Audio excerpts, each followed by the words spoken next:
In this session, what I wanted to look at is how in everyday life, without even realising it, we're using problem solving and logical thought processes. I wanted to show you a few different ways that you can use your computational thinking across some English work, a bit of maths, some science, how you can use some of the tools that are available to you within your Purple Mash in ways that you may not have considered that are going to promote these computational thinking skills each and every time the pupils do some work. Within early years, for example, we just look down at some tools. You might look at to paint, for example. We just launch it. What happens if I click and start to move my pen around? What happens if I change the colour? What happens if I change the tool and change the size? Change the colour again. All choices that are being made. We might choose to use the reflection. What happens then? If I then use another colour, I'll be able to see what I have then created. I'll just leave that one. I might choose to look at some sound. What happens if I choose something different? Let's try a new one. Let's just choose all of the bells and record.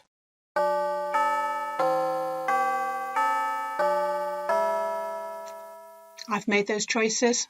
I've made my little program along the bottom. There are so many different choices to make, and it's a cause and effect. What happens if I click this button? The program will open. What happens if I select the butterfly and launch it? I can then start making my decisions as to how my butterfly is going to change and appear. If we then move into the English folder on our home page, just move down a little way, you can see all of our wonderful writing genres and themes. We've got information texts, getting all of your ideas, thoughts, information in order. All of these templates can be used as they are. You can print them out A4, so you could use them hard copy. They're all available to you to also be able to edit and differentiate if you wish to. Back inside the English, you'll also find instruction writing. Again, think about it. A recipe is just a way of getting your ideas down and getting somebody to be able to follow them exactly the same way that you would like them to. If I open this one, for example, we've got our storyboard, making a fruit flan. Got all of the lovely images here so that the pupils can put them in the correct order. Selecting, cropping, choosing. They also have some word prompts to help them to fill in the details at the bottom. First, you need to get. They're ordering their ideas. What happens first? What happens next? Then, all of the different language that you need to use when you're getting things into a correct order. Still inside the English folder, you'll find that there are a variety of other tools that you may find useful too. If we just look inside to publish, there are many different templates already generated for you. We have some lovely storyboards here, what I've learned, sequencing perhaps. If I just go back, similarly into Publish Plus, you have a variety of very helpful ready-made templates, all of which, as I said previously, can be changed to make them what you would like them to be.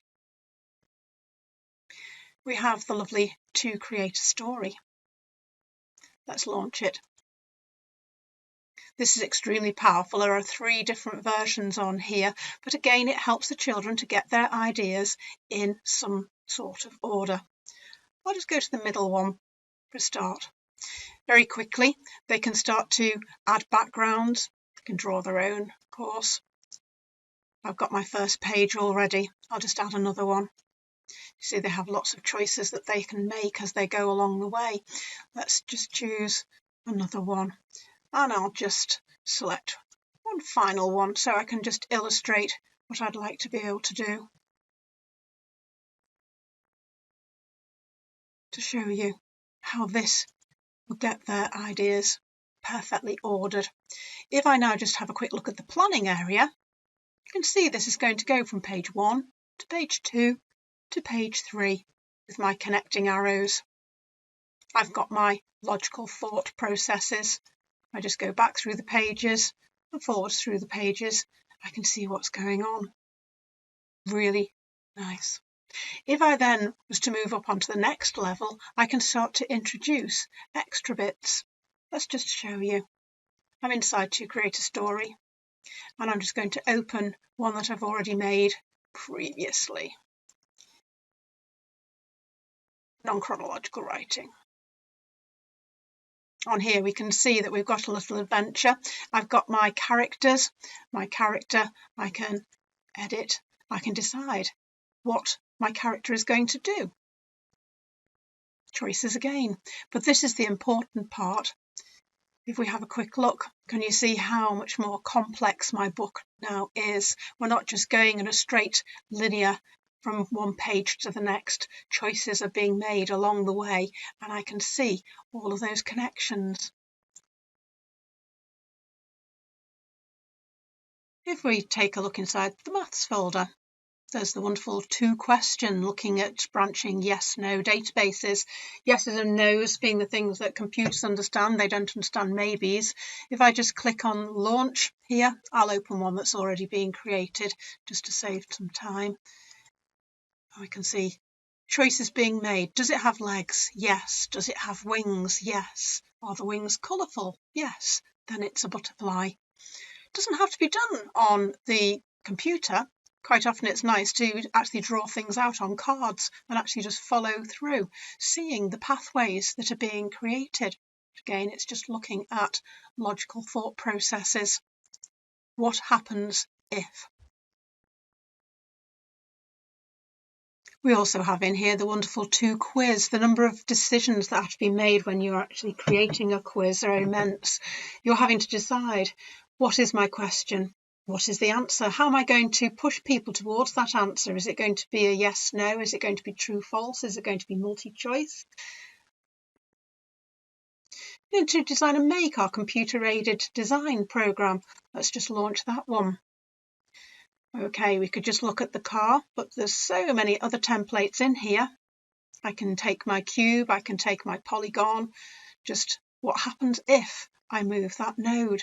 And I can see straight away what has occurred as my three-dimensional model. This can be printed out on A4 paper, and you can actually then make the physical object. I can add an extra node. What happens if I put this one here and move it? And instantly we can see the effect of what we've done. You'll be able to see when you click on the science folder that quite a number of the tools that are used in the maths area are also used here. Branching databases, quizzes, to chart. There are also the mind mapping concepts of to connect, really helpful when you're trying to get your ideas down. The nice thing about this one, of course, is that it can be collaborative as well, so that a number of pupils can be getting their ideas down on the same virtual piece of paper using different devices. Really handy at the brainstorming part, perhaps, of a science investigation. When it comes to the science investigation itself, the planning of it's all important, and the reporting of what you find out. I actually used one of the tools that we have here, the to publish, and I took what I have learned and changed it. I altered it. I just click and open it, be able to see my science experiment. The aim, what I'm trying to do, the hypothesis. I need to think what is going to happen, what will happen if. The variables, because again with your science experiment you don't want to change everything all at the same time, so I'm going to keep certain things the same and just change one thing at a time so I can work out what effect it actually has. And then my writing up my method of what I'm actually going to do. And then of course when you do the report, it's just ever so slightly different, reporting what actually did happen.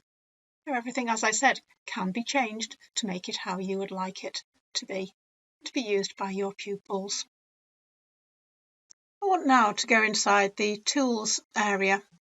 Yes, we've got some overtly coding tools, but I think you're probably starting to get the idea now. Think about how you can promote all of these computational skills within the context of some of these others.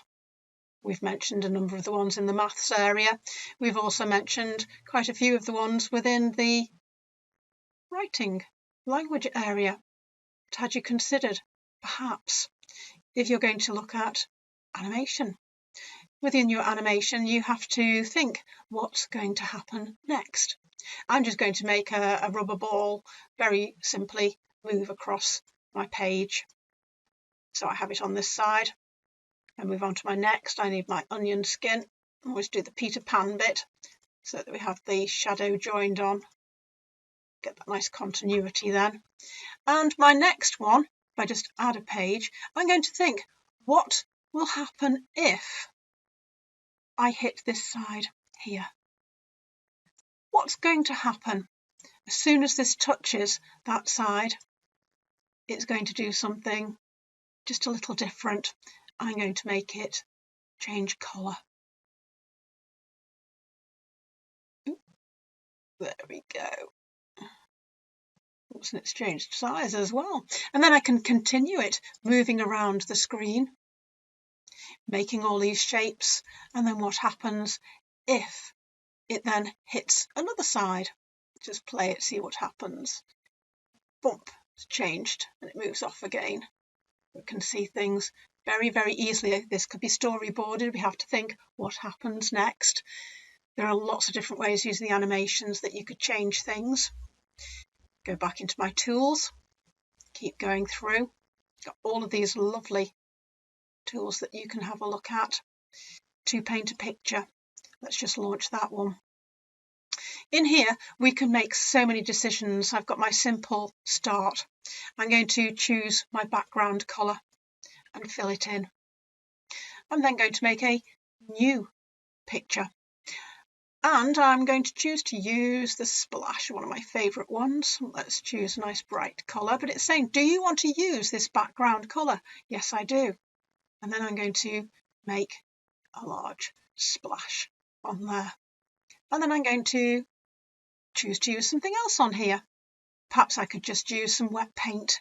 And it says, do you want to use this? Yes, I do. I will continue with what I've been doing. I choose how much water I'm going to put in, so I can then get this lovely dribble going down the page. I could then start thinking about other ways in which this could be used. I'll use it in the pattern. Do I want to use that picture? Yes. What happens if I change the pattern type? What happens if I make the repeat greater? So many ways of seeing the results of your ideas right in front of your eyes. Back out in our tools again. There you can see, yes, we've got our coding tools, we've got all of our maths ones and the language ones, we had some lovely art and design. We've got the fabulous 2DIY 3D, where again, when I open it, let's just show you very quickly. If I launch, we have the option of a simple game or one where we can generate multiple levels. You could use it for beginnings, middles and ends. You could think about consequences. What happens if? That could be a whole another webinar all on its own. Lots of nice examples here so you can see how powerful this actually is. Back inside the tools again. Let's keep going further and further down. When I start coding with some pupils or getting them to think about consequences of actions, we might start with the music as we saw before with To Explore, but I could look inside To Beat. This one's even more overtly coding like because it's switched on, it's switched off, on off, on off. It's what computers understand. Ones and zeros, zeros and ones. And then I can click. How simple is that? I can easily alter things just with a click. and my little program has been changed, but somebody else could come along and they could replicate it. Not only have I got that music, I've got 2 sequence. Lovely, this one, just dragging and dropping. Got all of these different sound bites behind pictures. Got my bells. I've got my chimes. And I can just drag them and put them into the little boxes. You'll be able to move along all of these. One of my favourites is the special effects, because what you can do is you can put sounds in. You can start writing a story with pictures.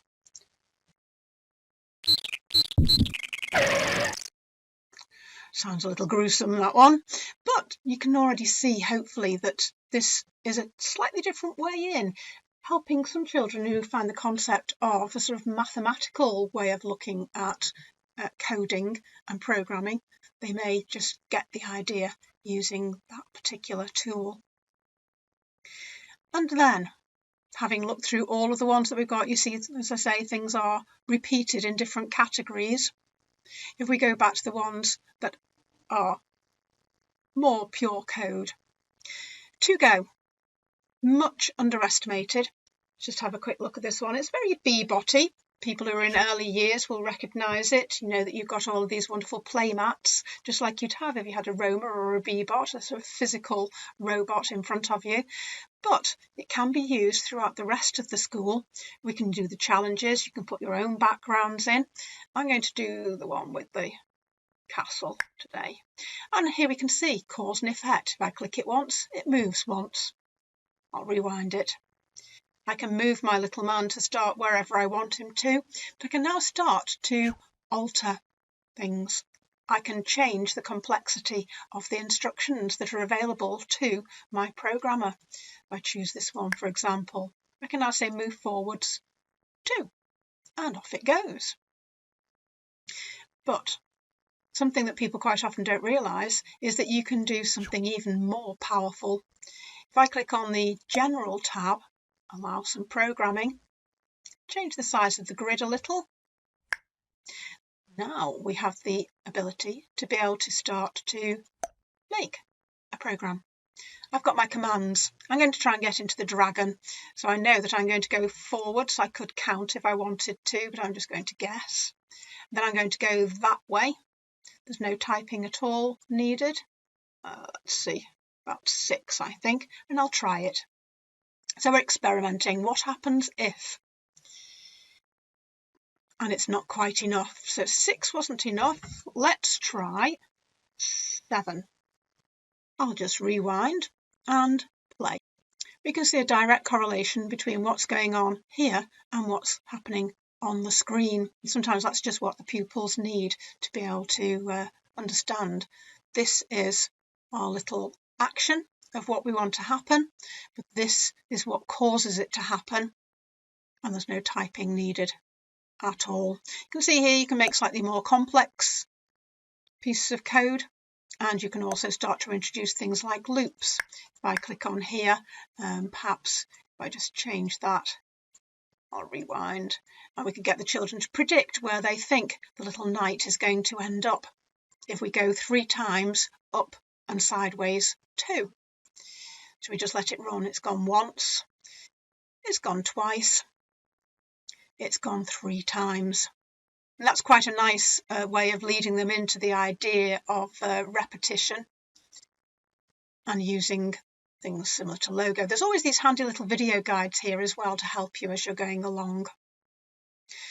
To chart is something that you could use on the computer. There's nothing to stop you just doing this on pencil and paper, and as you can see there's loads of really helpful examples. We'll just open the pizza one here. You can see that we've got these universal symbols that people understand what's supposed to go in them. We've got the start of our program, what we do, eat the pizza. We have a decision to make. Is there any pizza? Yes. Carry on eating it until the answer is no, we've finished it, and then our program ends. There's loads and loads of ideas in there for you as well. That could be used if you were looking at creating science experiments too, I suppose. And then we have the lovely logo.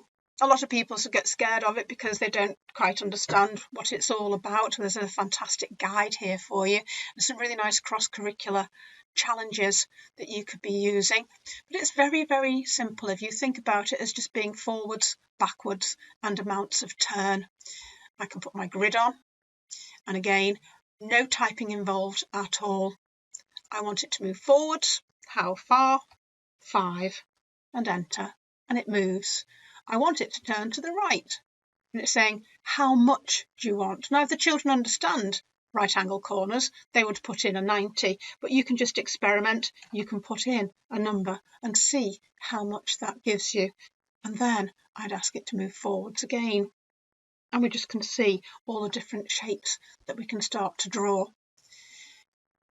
Again, you've got that lovely handy video guide and the written guide going along there. This would work nicely alongside some of the maths lessons that you might be doing, looking at square corners perhaps. And then, if I just go back to my tools, we've got the ever wonderful 2Code, of course. Within 2Code, you've got all of your solutions. Just to remind you that this is an area with some guided lessons. The pupils can move at their own pace, and for each and every one that they're working on, I just look at the air traffic control, for example. Make the plane take off when you click it. There's always this wonderful video guide at the start. You can also hear it. When you click the plane, make it take off. So block code, just dragging and dropping. When I click what? The plane will go up the runway and take off. And I test it. Off it goes, and it immediately tells me, move on to your next challenge. So now, when we click the purple plane, it moves up across its runway to take off. I want you to do the same for the yellow plane, but the yellow plane is on a different runway, and that runway goes in a different direction. That runway runs. So you can see it's really helpful. So we've got one event going on here. I'm going to make a second one. When I click the yellow plane is going to go along its runway, and then we can test it. Purple plane, yellow plane, a little log at the bottom here, and it's telling me my challenge is complete already. Move on. This one's broken. All we need to look at is what's going on. We've got a little error code here trying to help us, and I just need to say, oh yeah, when I click the yellow plane, it doesn't know what it's supposed to do, so the yellow plane needs to be associated with that instruction. I've got the yellow plane, and the yellow plane's going to move in the correct direction as well. And again, we just test and test, and if we're successful, the system marks it for us. Say OK, and then we can move on to doing some personalised design, some exploration, some investigations, some experimentation, just by using the design parts of it. Now, provided your children come to the burger menu and they save as they're going along, all of their progress is actually charted for you in that wonderful area, which I'll just show you now, which is the data handling area in the scores under 2Code here. So children can move along at their own pace because the system is going to help them by marking and making suggestions for them. Within the 2Code area, as I said, all of the answers are within here. They're all lovely screenshots. We just look at this one, for example, on our chimp level. We can see what is supposed to be in the coding window if we've actually got everything in the correct order, so that the computer can understand what to do next. So yes, we do have things that are specifically for code. But if you can get your pupils to start thinking in a computational way in all sorts of other aspects of their life, they're just going to find the coding that much more simple. Hopefully this has given you a few ideas of what you could do, what you could try with your pupils. Please do feel free to get in touch if you want any more clarification or any more suggestions or ideas.